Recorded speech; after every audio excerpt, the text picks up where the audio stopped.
Ukrainian blitzes against Russian Lancets, Gerberts, and Shaheds. Such aerial duels are taking place in the Dnipropetrovsk region.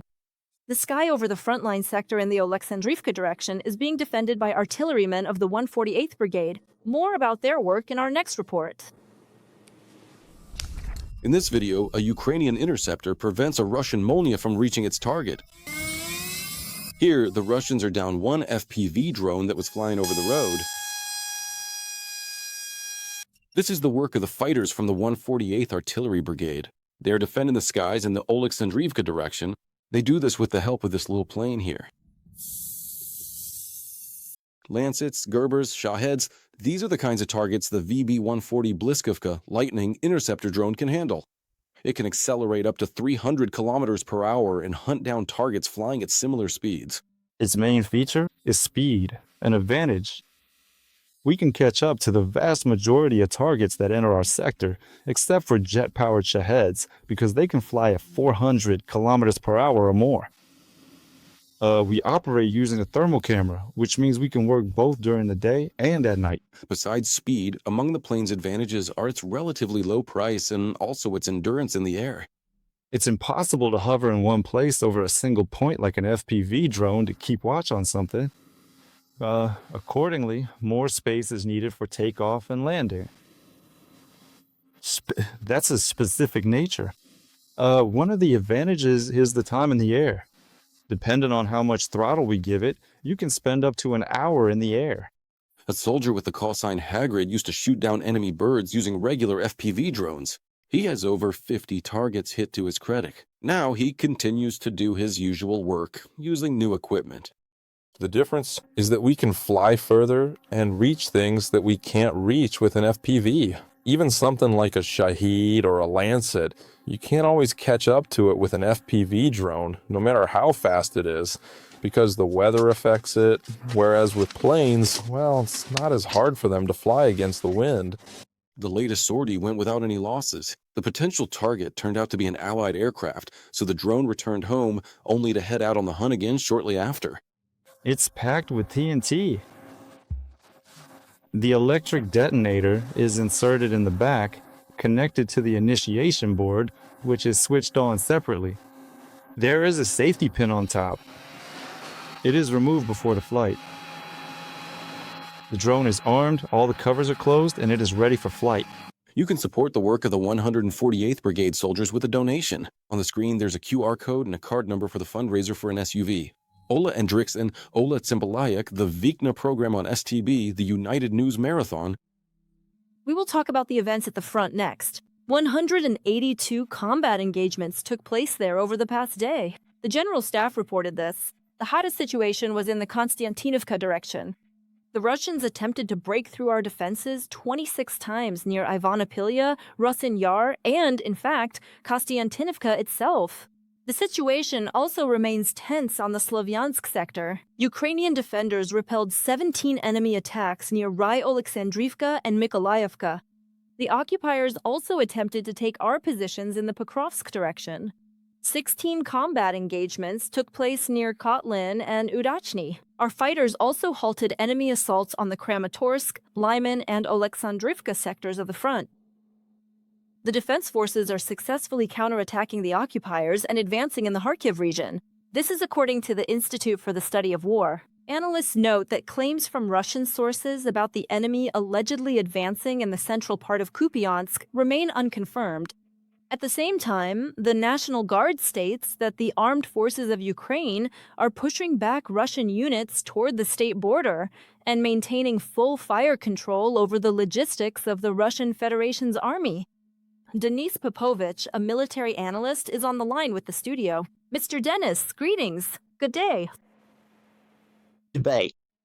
Currently in the Kharkiv region, in your estimation, what factors allowed the defense forces to transition from defensive, to offensive, counteroffensive actions? Counterattacking actions. This is not a counteroffensive. Well, the situation there near the border was such that, in principle, we were in no way inferior to the Russians. And effectively, this obviously could have served to resolve the issue of pushing back Russian forces to their positions. Otherwise, they will generally continue to break through, trying to breach the border areas and create local points of tension there. And obviously, we are anticipating their potential moves in the Chernihiv region, which unfortunately was announced and warned about. Mr. Denys, Russian military correspondents are once again claiming an advance of the Russians, supposedly an advance in Kupiansk itself, near Kupiansk-Vuzlevai. What goal is the enemy pursuing with these information dumps? Is this some kind of attempt to psychologically pressure the population of Ukraine? Or is it an attempt to cover up their own defeats? This is an attempt to apply psychological pressure. It's an attempt to make reality fit the report, or the report fit reality. They were talking about capturing Kupiansk, after all. Well, it wasn't them. It wasn't the Z-War correspondents who were saying this. It was stated at the highest level, both by the commander and by Putin himself. Plus, this is information warfare. And what goal are they pursuing when they create artificial intelligence imagery of Russian servicemen who are planting Russian flags somewhere? The information war is ongoing, and its goal is to sow chaos, disbelief, and to sow heightened anxiety regarding those hotspots on the front line that are constantly in our focus. Well, in particular, that's Kupiansk. From time to time, it appears in our focus. And in your opinion, how real of a picture from the battlefield does Putin himself receive? Well, when they tell him that Kupiansk has been captured, how real is that picture? It just feels like they give him materials where any location where a Russian soldier was once seen is colored in red. So they saw a Russian soldier with a flag, and that means they colored that area red. After that, that soldier was eliminated, well, but the area remained red, and it went up the chain of command to Putin. It reaches him, and after that, he reports that the Russian army is advancing. I have said many times that this is both good and bad. It's good because there is, constant deception. Meaning, in reality, the situation is better. It's bad because due to this situation, due to this disinformation, Putin believes he is winning. And accordingly, he cannot act based on reality, on the real state of affairs. He believes he is winning and continues to try to dictate his maximalist terms. Mr. Denys, quite interesting information from the Kharkiv region about the destruction of a rare-wheeled self-propelled gun, the Gyatsint K. And this is only the second confirmed case in all this time. What does the appearance and destruction of such rare, cutting-edge artillery systems directly on the first and second front lines indicate? Is Russia forced to use these kinds of artificial, experimental models due to a shortage, or is this testing? Well, it could be testing. They decided to test this system. The destruction of one or two of these models, well, it doesn't have any significant impact on the course of events at the front.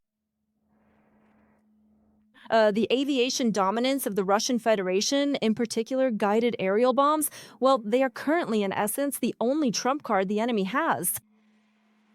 If the Russian infantry is exhausted, then the guided aerial bombs are the only tool that Russia currently has to avoid a total collapse on the front. No, well, we can't say that this is the only result, the only means to avoid a total collapse on the front. I cannot claim that. The problem is that Russia is simply using those means of destruction against which we do not have a certain constant systematic defense. One of them is guided aerial bombs, and the second is ballistics. Against ballistics, it's clear there are few interceptors, and against guided aerial bombs, well, actually shooting down every bomb is extremely difficult. Perhaps it is being done, but it is not a panacea. We need to shoot down the aircraft, but for that we again lack the appropriate long-range air defense systems or long-range air-to-air missiles. We don't have them in sufficient quantities, or we need to destroy the aircraft at the airfields. This raises the question of long-range capabilities. First and foremost, this is about ballistics, our own ballistics. We don't have our own ballistics yet. The enemy is actively taking advantage of this, using it. If we take out the glide bombs, well, yes, a part of the Russian army's advantage will certainly disappear, and it'll be difficult for them to advance. They're using these glide bombs as high-power aerial artillery, very high power. Well, but they will look for some other way out in their tactics. In other words, I wouldn't go so far as to claim that if their glide bombs suddenly disappeared and they stopped using them, it would lead to a total collapse of their front line. Meanwhile, the Ukrainian military has conducted its first combat air assault involving a ground robot. Forbes reports on this. To transport the Ark-1 platform, the armed forces of Ukraine used a so-called marsupial tactic. They delivered it to the rear of the occupiers using a heavy carrier drone. Mr. Denys, this tandem of a carrier drone plus a ground robot, this approach, can we already consider this the beginning of the era of unmanned assault operations? Absolutely. If it turns into a trend, then we can assert that this will become a permanent means of conducting combat operations. I wouldn't be surprised at all if we start creating bridgeheads using robots. On the Kinburn Spit, it seems that already happened. And what are the specific main tasks that such a complex system can perform significantly better than just using FPV drones or infantry groups on their own? It is a really important distinction to make. Well, a robot can be repaired, a robot can be made anew, another one can be bought, manufactured, and thrown into battle. You can't buy, manufacture, or throw another person into battle, so this is about saving infantry.